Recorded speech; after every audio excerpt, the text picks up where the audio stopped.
Hi, I'm Michi, and welcome to Daily Reflections. Last time we made a deep dive into creativity, and today we're going to talk about the absence of information and how it differs to the prevalence of information. Let's get into it. Before we get started, one thing you have to know is that me and my partner, Sarah, we have that explicit agreement, although I might have to check and verify whether it's really explicit or implicit. But for now, let's assume that it's an explicit agreement. And the agreement is that whenever I or she is leaving from work or what our other activity she's currently up to, she's texting me that she's on her way. So I can plan ahead. I can be sure that everything is all right and that she will be here more or less on time. It's totally fine if she's running late, but just information that I can be sure and I don't have to be anxious whether something happened to her.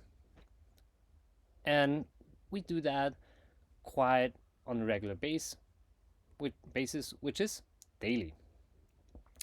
But sometimes, as we are human beings, we forget that. And for that very same reason, usually I would write her. So yesterday, she told me in the morning that she will be home around 6, which is totally fine. And it was already, yeah, and it takes her like 20 minutes to get home. So usually I get a message or I would get a message, would expect a message 20 minutes before 6. But yesterday, that wasn't the case. I wasn't worried. I know that she can forget about it and that usually everything is all right. Just something happened, not something dramatically, but she had to finish up something at work or other stuff, got into a chat with a coworker, and for that reason, she is running late and didn't write me. Totally fine. She came home and we greeted each other, and with a quite humorous approach, I asked her why she didn't write me. Like, not in an offensive way, but out of curiosity. And her quite funny reply was that she already told me in the morning that she will be here at 6. And as she didn't tell me otherwise, the assumption should be that she will be here at 6. As we talk about a lot about that or related stuff, she knew that this assumption is not 100% correct. We had a good laugh about it, but in a nutshell, the point was, and also what we kind of talked about afterwards and agreed upon, is especially because we have that historical knowledge that just because I didn't write you that I'm running late doesn't mean that I will be on time. And the point is exactly that. Just because I didn't decline that meeting, just because I didn't cancel that reservation, doesn't particularly tell the other person that this is still going to happen.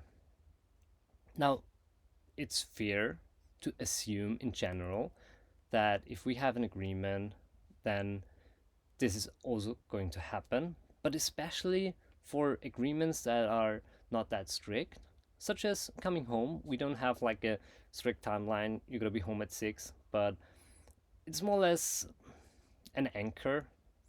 And if that doesn't hold true, then we try to tell each other that we're running late. Because otherwise, again, the other person, in that case me, would come to assume that something happened because if you're on time, you would have wrote me that you're on your way. And we see that in other instances as well. Let's assume, or let's have a look in our day to day working life. If I got assigned a project that I'm working on and that has certain milestones, just because I don't tell other people that I'm not on track doesn't mean necessarily that I'm on track or that the project is on track and that we will hit our milestones. The other person can assume that, but it's not clear, it's not explicit. It's still an assumption. So, the better way to handle it, instead of assuming that as long as I don't tell you it's not okay, I will tell you in like regular periods of time that we are on track. So you can actually be sure that we're not delayed with the project.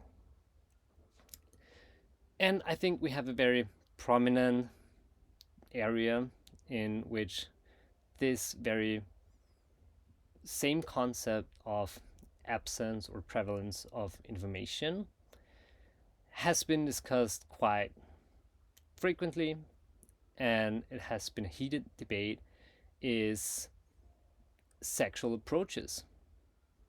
I think it falls under the headline "No means no," which by many people, and I totally appreciate that, led to actually and explicitly asking for consent. Because just because I didn't say no, which is a good assumption, doesn't mean that I agree to it. I know it's a very sensitive topic and lots of debates happen, probably are still going on. But coming back to my experience and example from yesterday is again, and she knows it, I know it, we had that several times, we had a laugh about it.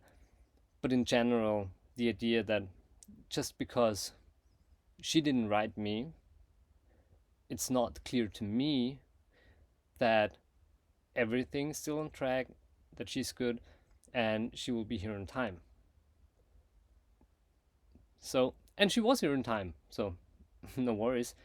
But still, I didn't have that confirmation to rely upon to be sure that everything is all right. That's the main point. The absence of information, or the absence of decline, the absence of not giving or of not saying no, is not the same as saying yes. It can be assumed, but we shouldn't. And therefore, I try to be very aware on that, or try to be very aware of that topic.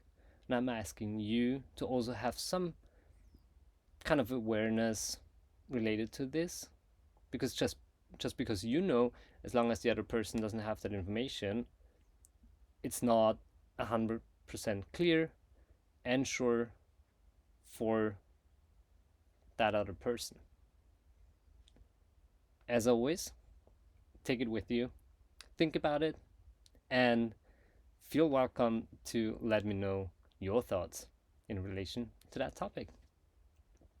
That's it for today. It was my pleasure, and see you next time. Bye.